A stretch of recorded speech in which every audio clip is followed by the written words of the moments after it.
What's up, AznNerdNation? Welcome to day 5 of daily videos. So today we'll be talking about sleep paralysis, and it's been an ongoing thing with me. Apparently it's a chronic disease and I had no idea. Okay, so how do I organize this? First, let's talk about what sleep paralysis is. Scientifically speaking, sleep paralysis is when you wake up, like your mind is awake but your body is not, causing you to be conscious and your eyes are open, you can see everything that's happening around you, but you can't move your body.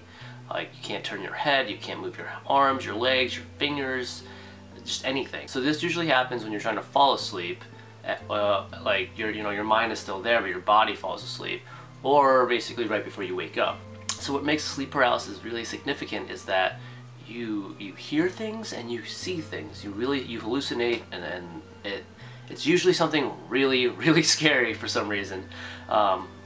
Basically, you feel like something is in the room, something's watching you. It could be like a shadow figure you might even see. I've had a case where something was crawling up, the bed, at my feet and crawling closer to me. I've heard voices in my ear, I've heard laughter, I've heard, things calling out. It's always been very paranormal, but at the same time, I know better and know that it is sleep paralysis now. On top of that, it feels like something's always sitting on your chest, like something's always crushing you, stopping you from breathing. I mean, you can breathe, but it's very, it's suffocating, it's hard to breathe. So upon further research, basically the entire world links sleep paralysis to more, demonic type things. Like there's a demon in the room trying to kill you. So basically it's more mistaken to be a paranormal event rather than sleep paralysis, which is, I guess, common. Apparently there's 3 million cases a year in just the US alone. So what I've learned through sleep paralysis and doing my research and stuff is that it's caused by stress, it's caused by lack of sleep, sleep deprivation, things like that. It's small, but sleeping on your back ups the chances as well, and schedule changes. Like if you move somewhere and you're in a totally different time zone or things like that, or you just start pulling all-nighters and things, totally, your sleep cycle just gets messed up. I know that I've definitely done all of those things, which does not help me at all. So let's get into a few more specific, experiences. I had one night, my very first night having sleep paralysis. I was just laying there, I was trying to fall asleep, I was laying on my side, and I was facing the wall. So, you're drifting in and out of sleep, and then suddenly, I get this feeling, I'm trying to turn over and I realize I can't move my body. That's really weird.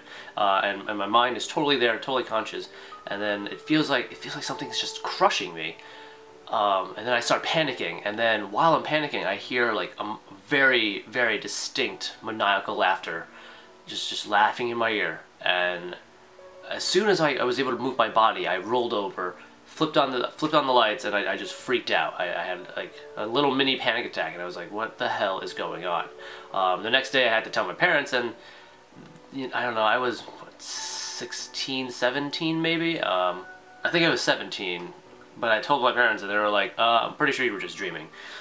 So I'm like, no, like it stays so real. That's like one of the only ones I can remember. The rest of them,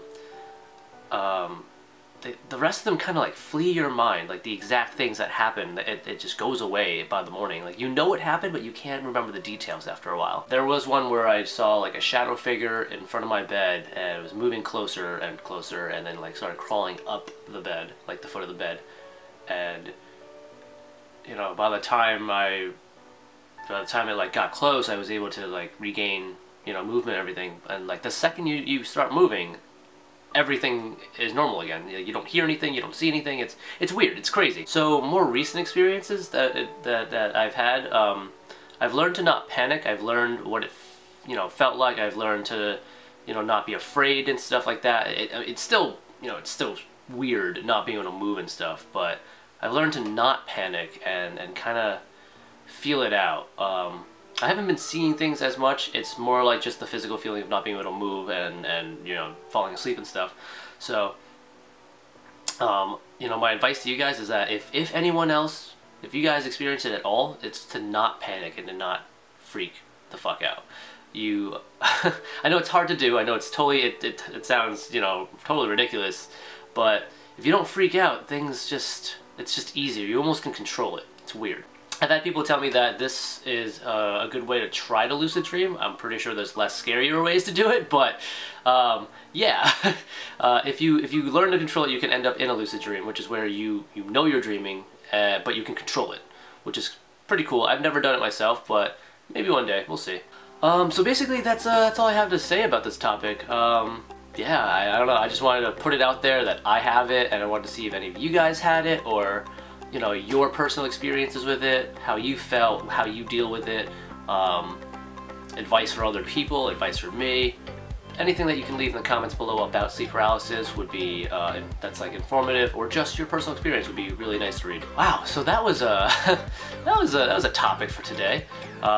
Yay, day 5. All right, guys, I'll catch you in tomorrow's video. Thank you so much for watching, and as always, like, comment, subscribe, and share with your friends. All right, bye.